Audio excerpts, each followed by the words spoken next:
Es el primero de los repasos. Si algo les resulta demasiado tedioso, tengan un poco de paciencia o lo otro sería ponernos feos y empezar a ver. Alguien defíname hueso.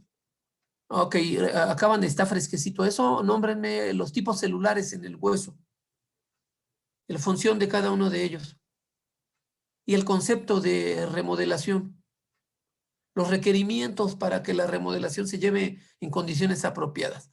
Entonces, algunas cosas las vieron semestre pasado, otras cosas las recién acaban de ver. Vamos a tratar de darle un orden y una estructura a estas cosas, pero en general vamos a hablar de estas cosas, ¿no? Sistema esquelético, el tejido óseo, los tipos celulares, los principales reparos anatómicos, a lo mejor un recordatorio de todo esto, ¿vale? Entonces, bueno, uno de los médicos famosos, célebres en la historia de la medicina, un médico francés, un médico de guerra, ¿no? Hasta antes de él, muchas cosas, muchas lesiones, sobre todo en el rubro de lo de las fracturas, pues era muerte segura porque pues no existían las condiciones de higiene que ahora conocemos y terminaban por infectarse y generalmente morir. Este cuate fue el primero que sistematizó la limpieza en lo de las heridas y por lo mismo pues prolongó la vida de muchas personas. Y él, a pesar de eso, vean ustedes, decía, no puedo decir por qué razón, pero creo que uno de los principales medios para curar las heridas es conservarlas bien limpias. Hacían una serie de emplastos, ¿no? Con mostaza como base para proteger las heridas. Los preparados luego ni siquiera tenían la respectiva higiene y en lugar de proteger, pues complicaban más las cosas. Entonces este cuate dijo, con que estén limpias y secas, vamos de gane. Era cirujano, pero de una cirugía, de una categoría baja, ¿no?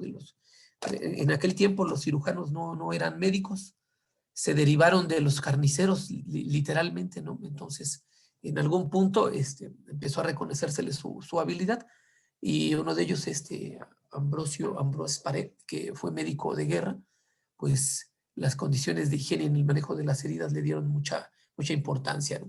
Y diseñó una serie de materiales y métodos eh, para los procedimientos quirúrgicos, ¿no? Y esta de acá, pues es el condensado de sus obras, ¿no? Bueno. Eh, el tejido óseo, como ya ustedes revisaron allá en el módulo de introducción a la medicina, se encuentra siempre en un proceso constante de crecimiento, de remodelación, de autorreparación. Un 5%, en promedio, un 5% del total de nuestros huesos se encuentra siempre en este proceso que se llama remodelación. Sobre todo en el adulto, en las fases de crecimiento, pues hay un desarrollo importantísimo, ¿no? Sobre todo a nivel intrauterino y en las primeras etapas, la infancia y la pubertad, en el crecimiento óseo. Y también en los mecanismos de reparación, ¿no? La pérdida de continuidad o de solución en las estructuras óseas, pues genera también hueso, ¿no? Son pocas las condiciones en las que se genera hueso, se genera en las etapas de crecimiento, se genera para reparar fisuras o fracturas, y este mecanismo de remodelación en el que se encuentra el hueso en forma más o menos permanente, un 5%, ¿no? Hay algunos tejidos que tardan más, hay algunos otros que tardan menos, pero en promedio es un 5%. Este hecho de encontrarse siempre en remodelación contribuye, y también las funciones del hueso contribuyen al equilibrio, a la homeostasis en el cuerpo. Brindan sostén y protección. No se entendería el mecanismo de la locomoción y del movimiento sin las estructuras osteomusculares y las articulaciones. Eh, el esqueleto también tiene la función de proteger, sobre todo a nivel del esqueleto axial, el cráneo, o la calota o calvaria, como quieran citarla según las diferentes literaturas, tiene por objetivo proteger los hemisferios cerebrales, la base del cerebro, y luego toda la columna vertebral, el espacio intervertebral, el foramen intervertebral, bueno, tiene la función de proteger la prolongación del sistema nervioso central, que es la médula ósea. También es el órgano fundamental para la hemopoiesis o hematopoiesis. Recuerden ustedes que las principales células se producen en la médula ósea, como la eritropoiesis que se da a nivel de la médula ósea, y también las células blancas, los monocitos, y las células del sistema de defensa, el sistema inmune. Los linfocitos T que se producen en la médula ósea migran al timo en los primeros años de la vida, maduran en el timo y luego se van a toda la circulación. Y finalmente también los linfocitos B, estas dos células principales en el sistema inmune adquirido, ¿no? Que maduran en la médula ósea y se van a toda la circulación, a las diferentes estructuras del sistema linfático a nivel de ganglios y vasos para hacer las funciones de protección. Entonces, sostiene, protege, produce hematopoiesis y también es un importante almacén mineral y de triglicéridos. Recordar aquí que del 100% del calcio que tenemos en el cuerpo y que es necesario para el equilibrio hidroelectrolítico, un 2% apenas se encuentra circulante en la sangre. El 98% restante está en los huesos. Entonces son condiciones importantes para el futuro del organismo. Las condiciones de osteoporosis que afectan particularmente, por ejemplo, a mujeres, pues no es otra cosa más que una pérdida en ese equilibrio y en esa función básica de los mecanismos de destrucción y formación de hueso nuevo, que es la remodelación. Entonces, almacén importante de minerales, calcio, sobre todo, y también la médula ósea amarilla como almacén de triglicéridos. Entonces, son por ahí 5 o 6 funciones del hueso demasiado importantes que hay que tener siempre en cuenta. Cualquier alteración en estas áreas significa un cambio en la economía del organismo y, por supuesto, un estado alterado. Aquí una definición que me parece importante para el hueso. Hace algunos años, no tantos, pues se consideraba el hueso prácticamente tejido muerto.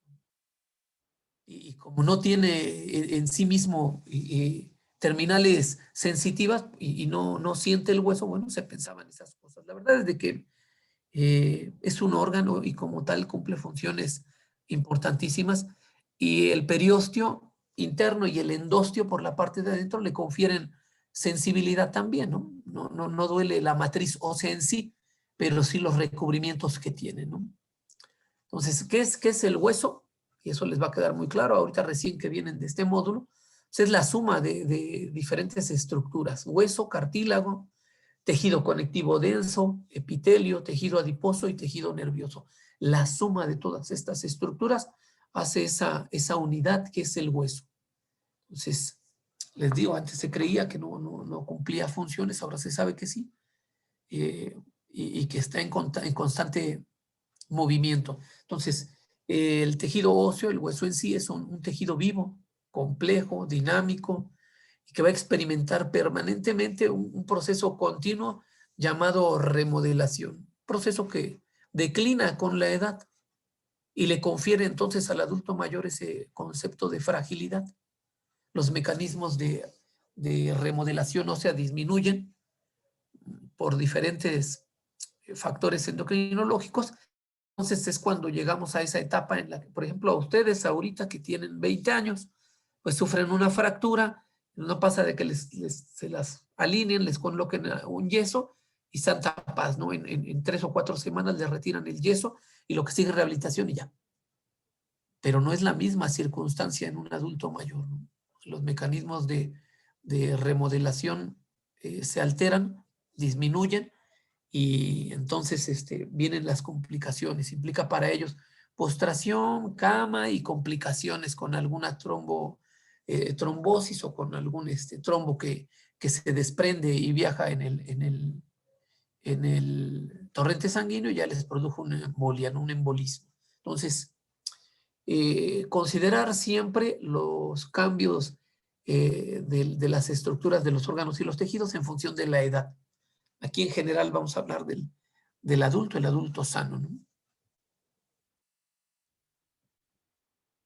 Todo, y lo vamos a ver fundamentalmente en la parte de biomecánica y de movimiento, todo el armazón de huesos con sus cartílagos, todo el armazón óseo y sus cartílagos, así como los ligamentos y tendones, las fascias, las aponeurosis, ya veremos estrictamente qué es uno y qué es otro. Todo eso constituye el sistema esquelético. Y la osteología, bueno, como el estudio de la estructura ósea y el tratamiento de las enfermedades y los huesos. Vamos a ver por ahí alguna otra definición cuando veamos las generalidades de articulaciones. Una descripción más general de las funciones del hueso, una por una. Vean ustedes otro detalle importante. Una quinta parte, aproximadamente una quinta parte del peso total del cuerpo es responsabilidad de la estructura ósea, ¿no? Cumple 6 funciones básicas. Sostén, es la estructura del organismo que da mediante la prolongación de las fascias y las aponeurosis de cada músculo, pues forman los tendones y estos se insertan en esos sitios de reparo anatómico importantes, relieves, protuberancias, apófisis, y da sostén a los tejidos blandos, y el punto de inserción de los músculos esqueléticos. Recordar también la diferencia entre el músculo esquelético y el músculo liso, aunque a lo mejor lo revisamos aquí. El músculo esquelético pierde fuerza en relación a la edad. La musculatura lisa mantiene todo el tiempo también su fuerza, ¿no? Uno de carácter voluntario, el músculo esquelético en general, aunque hay obviamente sus excepciones, y el involuntario, o del sistema nervioso autónomo, el músculo liso. La función de protección, ya se las nombraba yo, protege de lesiones, órganos internos importantes, sobre todo el esqueleto axial, el cerebro, la médula espinal, las costillas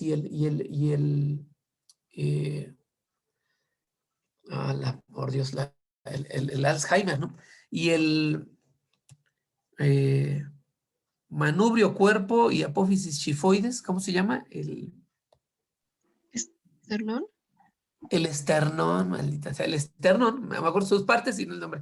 El esternón hacen una especie de caja de protección para los órganos torácicos, pulmones, mediastino y el pericardio, lo que contiene el corazón. Todas esas estructuras, su función hasta ahí es protección. El hueco pélvico, con los dos huesos coxales que por detrás se unen con el hueso sacro, adelante mediante una articulación tipo sínfisis, pues hacen un hueco que se llama hueco pélvico y que protege todas estas estructuras fundamentales para la reproducción, los órganos genitales masculinos o femeninos, ¿no? Incluido el útero, los ovarios, la vejiga, ¿no? Y bueno, una buena parte de la cavidad de los intestinos y el recto, intestino delgado, ¿no? Colon. Entonces, protección. La otra es la asistencia en el movimiento. La mayoría de los músculos esqueléticos se van a fijar a las estructuras óseas y bueno, mediante el mecanismo de la célula muscular que comparte algunas propiedades parecidas a las del sistema nervioso, ¿no?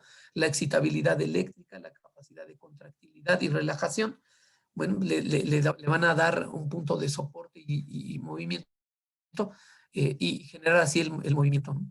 El equilibrio mineral, vean ustedes, el almacenamiento y liberación, sobre todo calcio, también fósforo, magnesio, van a estar ahí participando en el equilibrio de la producción mineral para los líquidos intra y extracelulares y sobre todo para la actividad muscular que requiere en buena medida del calcio, el potasio, ¿no?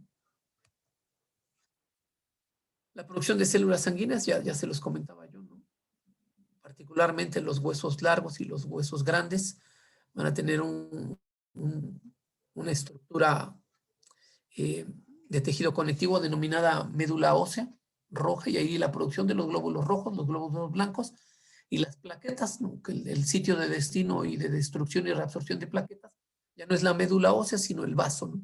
Este proceso es el que se denomina hemopoiesis o hematopoiesis. El término es muy, muy bien empleado en los dos casos. Hemo es sangre y poiesis es generación, producción, ¿no? Desarrollo. Y finalmente el almacén de triglicéridos, la médula ósea amarilla, ¿no? Está constituida por adipocitos o células de tejido graso en los que se almacenan triglicéridos, que es una buena fuente importante para energía de origen químico, ¿no? Hay un resumen de las funciones del tejido óseo.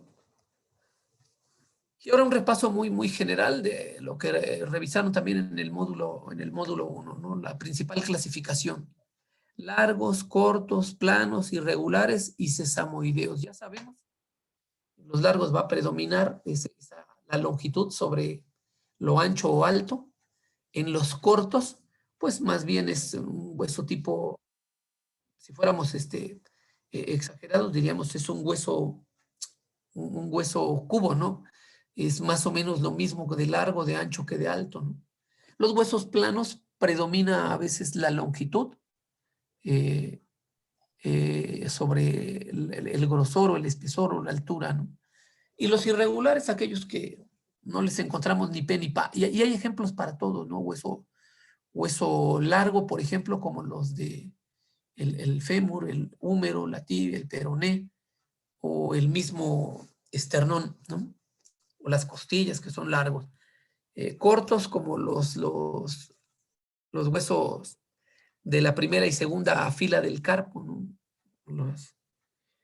Los huesos cortos. Los planos, el externo podría ser una especie de hueso plano. Los huesos planos del cráneo, ¿no? Sobre todo los parietales. Irregulares, como todos los huesos de la columna vertebral. Y sesamoideos, el principal de ellos, ¿se acuerdan cuál es? El más grande de los sesamoideos.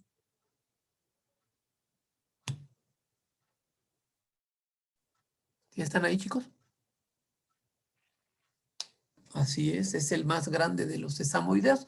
Solemos tener sesamoideos en las manos, en los pies, a veces en los sitios de articulación, ¿no? Por aquel desarrollo embrionario en el que terminan por no fusionarse con la matriz y se quedan ahí los huesos sesamoideos. Pero el más grande de todos, o que se considera sesamoideo, pues es el de la rótula, ¿no? Cuya función es ampliar la base del movimiento de la rodilla. Entonces, es una definición muy, muy... pues aquí tenemos algunos ejemplos, vean ustedes. Los huesos largos, los planos, los irregulares, los sesamoideos, o los huesos cortos. Y aquí, bueno, lo que acompaña a cada una de las definiciones, ¿no? Más largos que anchos, pues son los largos. Y ahí a los largos, además, recordar en la anatomía y su configuración, reconocer las partes importantes del hueso largo, ¿no? Las epífisis, las diáfisis, las metáfisis, como sitios importantes de reconocimiento, ¿no? Los huesos cortos, que suelen ser cúbicos, igualmente largos y anchos, y ahí teníamos de ejemplo los huesos del carpo, ¿no? ¿Cómo eran? Escafoides, semilunar, piramidal, pisiforme, o los otros, ¿no? El trapecio, trapezoide, el grande y el ganchoso, así más o menos ordenados, primera y segunda fila, ¿no? Los huesos planos, que generalmente son delgados y están formados por dos capas, ¿no? Y función, protección o inserción muscular. Protección como en el cráneo, ¿no? O en el tórax, ¿no? Con el esternón. Los huesos irregulares que van a formar estructuras complejas, ¿no? Las vértebras o los huesos de la fusión del ilion, isquion y pubis que hacen el hueso coxal, o bien los que están en la parte que corresponde al talón, ¿no? Lo que coloquialmente denominamos como talón, ¿no? El astrágalo y el calcáneo, ¿no? Que son huesos particularmente irregulares, ¿no? Sesamoideos, el nombre les viene por lo parecido a las semillas de sésamo, las palmas de las manos, plantas de los pies, o el de la rótula, ¿no? Particularmente, ¿no? ya mencionábamos. Recordar también, esto es recuerdo, lo vieron allá en introducción a la medicina, ¿no? Cuando hablaron de todos los huesos, que todos tienen característicos reparos de superficie. ¿Qué son los reparos de superficie? Bueno, estas características que definen y separan un hueso de otro y que le dan, por lo tanto, una característica propia y que uno puede tener el hueso en la mano y sin lugar a dudas define si es un hueso corto, un hueso largo, qué parte del cuerpo corresponde, o incluso si es lado derecho o lado izquierdo a veces, ¿no? Entonces, eso por los reparos de superficie, las particularidades estructurales que van a estar adaptadas para cumplir funciones específicas.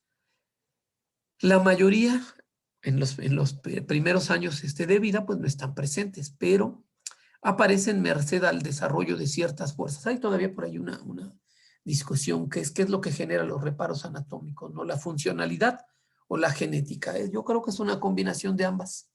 Debe de estar la parte genética para que la kinesiología, el movimiento, la locomoción estimulen y se dé la formación del reparo. Pero si no hay ahí la información genética, bueno, no se va a formar el reparo por más que jalemos o que presionemos, ¿no? Dos tipos principales de reparos anatómicos. Tiene que ver con el modo en el que están hechos. Los primeros son depresiones y orificios. Esto es, si uno toca, son concavidades, están hacia adentro. Y la característica general de estas depresiones y orificios, bueno, es que permiten el paso de tejidos blandos, ya sean vasos sanguíneos, nervios, ligamentos o tendones, ¿sí? Estas depresiones y orificios son sitio de acomodo de estructuras vecinas y por lo tanto son sitios ideales para la formación de articulaciones. Entonces son espacios, digamos, relativamente huecos, ¿no? Y el otro grupo de reparos anatómicos importantes son las apófisis o proyecciones o las excrescencias, que estos van a ir hacia afuera, son, en lugar de concavidades, son convexidades, son proyecciones hacia el exterior y participan en la formación de la articulación. Es una parte cóncava en una estructura ósea generalmente se va a corresponder con una parte convexa de la estructura ósea vecina y por lo tanto se acomodan para formar una articulación. Las hay tan exactas, ¿no? Que tienen nombres particulares, ¿no? Por ejemplo, las enartrosis o la sencilla de montar, ¿no? Ya las vamos a revisar en su momento, no se preocupen. Entonces, dos tipos de reparos anatómicos importantes, recordar y no olvidar a partir de ahora y para siempre, ¿no? Las depresiones y orificios y las apófisis o proyecciones o excrescencias, ¿no? Igual van a ser también formación de articulaciones o también sitios de inserción para tejidos conectivos como las estructuras musculares. Va a cortarse en menos de un minuto. Si quieren, le dan reiniciar y ahorita nos volvemos a conectar.